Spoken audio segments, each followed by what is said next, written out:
I rise to take note of the answers given by Senator Ruston to questions asked by myself. Order. Senator.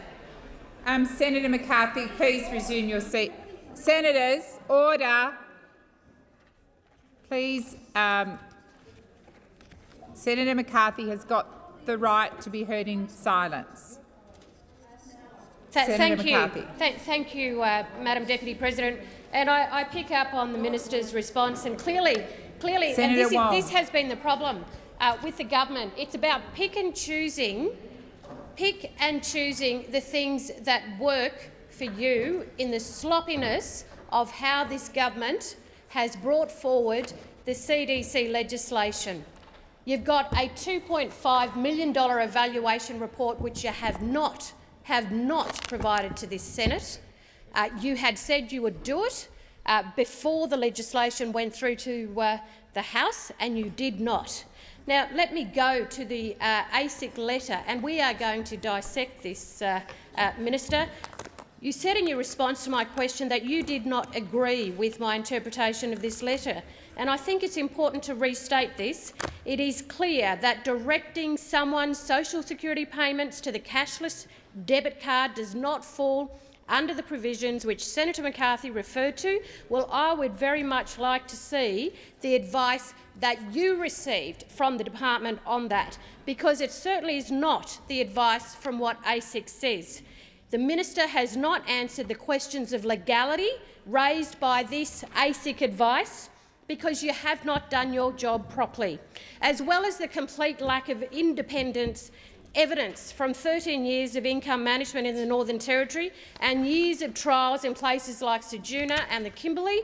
We now know there are significant questions about the legal operations of this legislation, perhaps a Robodebt 2 issue right here for this government. Section 12DL of the Australian Securities and Investments Commission Act 2001, ASIC Act, provides that a person must not send another person a credit card or a debit card, except in specified circumstances.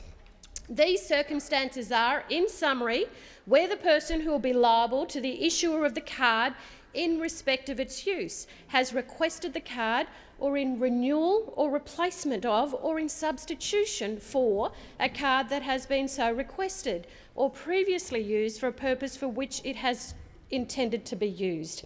These circumstances do not apply to the cashless debit card, which of course is mandatory, not voluntary, and which the government wants to impose on more than 23,000 Territorians. So Labor wrote to ASIC last week asking for their advice on this legislation that will lead to thousands of cards being sent to recipients who have not asked for it.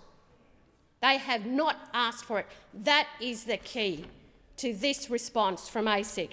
The advice from the Australian Securities Investments Commission about the government's rollout of the cashless debit card shows there are unresolved legal issues with the legislation. In the letter they sent in response to our questions, the ASIC Acting Chair, Karen Chester, said if the eligible recipient has not given a written request for the card to be sent to them, there may potentially be a contravention of Section 12DL.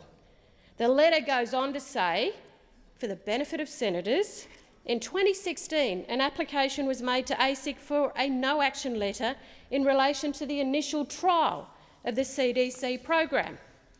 A no-action letter granted by ASIC is a statement by ASIC that it does not propose to take action in relation to the contravention or possible contravention identified in the letter in the circumstances set out in the letter. It does not affect the operation of the law itself and does not affect the rights of other persons to take legal action in relation to a contravention of the law. ASIC does not have the power to grant an exemption from Section 12DL of the ASIC Act. The 2016 no-action letter granted by ASIC was specified to apply to the trial of the program, and accordingly it does not cover the proposed ongoing and broader program to be enabled by the bill.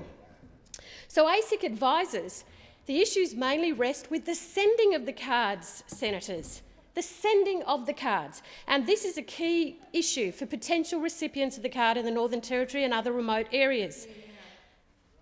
In many cases, they would have to travel hundreds of kilometres to get to the nearest Centrelink office to stand in line and sometimes wait for days to be issued with the grey card. What does this minister and this government expect those people to do? Just have no card? But none of you have any idea of the realities of life for people on welfare. So to get around this issue with Section 12DL for the original trial, NGU, with the backing of the Department of Social Services, was granted a no-action letter by ASIC. But it is illegal to send these cards. Thank you, Senator McCarthy. Senator O'Sullivan. Thank you very much, Madam Deputy President. It gives me great pleasure actually to stand here and reply or take note of the answers given by Senator Ruston this morning